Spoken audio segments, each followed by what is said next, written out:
واجب الاحترام آپ حضرات کی یہ خوش نصیبی ہے کہ آپ کی اس مسجد میں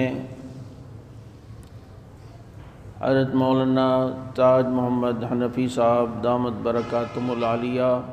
نے ایک سلسلہ شروع کیا ہے کہ ہر ہفتے میں ایک دن یعنی اتوار کو بعد نماز عشاء حضرات صحابہ کرام رضوان اللہ علیہ مجمعین کے متعلق قرآن کریم کی جو آیات ہیں ایک ایک آیت کا درس آپ کے سامنے دیں گے۔ وہ درس قرآن بھی ہو جائے گا اور قرآن کریم سے صحابہ کرام کی عظمت بھی سمجھ میں آئے گی، اور آپ کو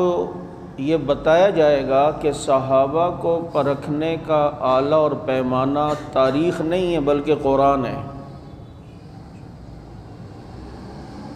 ہماری بنیادی غلطی اس وقت معاشرے میں یہ ہو رہی ہے کہ ہم صحابہ کو تاریخ سے پرکھتے ہوئے پھر قرآن کی طرف جاتے ہیں، لیکن پھر قرآن کی طرف جانے کا موقع ہی نہیں ملتا، بیچ میں پھنس جاتے ہیں۔ اگر اوپر سے آئیں اور صحابہ کو قرآن سے پڑھتے ہوئے جب آئیں گے تو تاریخ میں اگر کوئی بات ادھر ادھر لکھی ہوئی بھی ہوگی تو آپ نے تو چونکہ صحابہ کو قرآن سے پڑھا ہے تو آپ کہیں گے قرآن یہ کہتا ہے صحابہ کے بارے میں اور تاریخ یہ کہتی ہے، تو بظاہر دونوں میں تضاد ہے، تو بھائی میں قرآن کو لوں گا تاریخ کو نہیں لوں گا۔ اس لیے کہ ایک اصول ہے کہ قرآن کریم کی آیت کے مقابلے میں اگر حدیث آ جائے تو دونوں کو جمع کیا جا سکتا ہے تو جمع کریں گے، دونوں میں تطبیق دی جا سکتی ہے تو دیں گے۔ جیسے علماء نے مثال دی ہے کہ قرآن کریم میں وَلْيَطَّوَّفُوا بِالْبَيْتِ الْعَتِيقِ کہ بیت اللہ کا طواف کرو، یہاں وضو کی شرط نہیں ہے، لیکن حدیث میں آتا ہے کہ وضو کر کے بیت اللہ کا طواف کرو،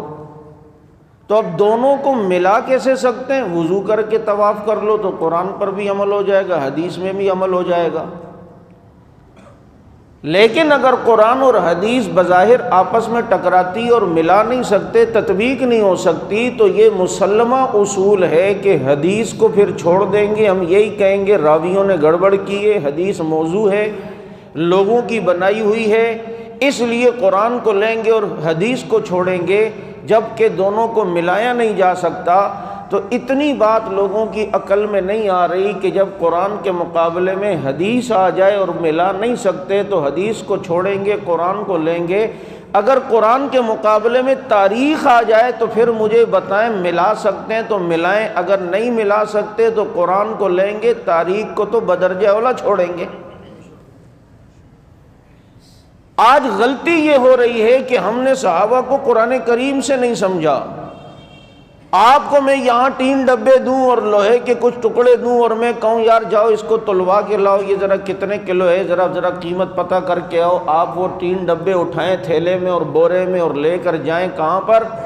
سونار کی دکان پر، کہیں جی یار یہ اپنے ترازو میں مجھے تول دو تاکہ مجھے پتہ چلے کتنا وزن ہے، میں نے بتانا ہے کسی کو۔ وہ پہلے تو آپ کو دیکھے گا، آپ کی عقل کو دیکھے گا، آپ کے حلیے کو دیکھے گا، وہ کہے گا یار آپ کا آپ ہوش میں تو ہیں، کہیں مینٹل ہاسپٹل سے تو بھاگ کر یہ 3 ڈبے اٹھا کر نہیں لائے۔ آپ کہیں گے بھائی کیوں، خیر تو ہے، میں اٹھایا ہوں لایا ہوں، تیرے پاس بھی ترازو رکھا ہوا ہے تو میں یہ تلوانے کے لیے لایا ہوں۔ تو وہ یہی کہے گا ابے بیوقوف، اس ترازو میں یہ سونا تلتا ہے، لوہے 3 ڈبے نہیں تلتے، اس کے لیے شیرشاہ مارکیٹ، کباڑی مارکیٹ جا، اس ترازو میں تلیں گے۔ اس ترازو میں سونا تلتا ہے، یہ لوہے 3 ڈبے نہیں تلتے،